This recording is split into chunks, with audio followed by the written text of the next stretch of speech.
পরিষ্কার জায়গা না আগে দিকে নরম পইল পইল আনো আনো কি মজা নাও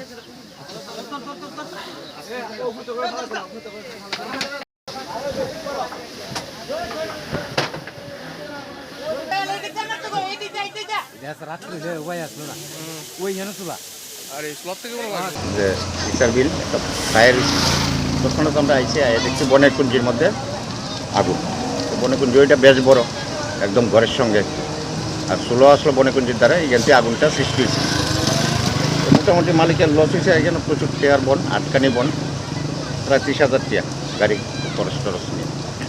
কি নাম বাড়ির মালিকের নাম হচ্ছে দিলীপ পাল। কোন জায়গায় এটা? ইসার বিল স্কুলটার অপোজিট সাইডে। কি মনে করতেছেন এটা কি কারণে মূলত লাগছে?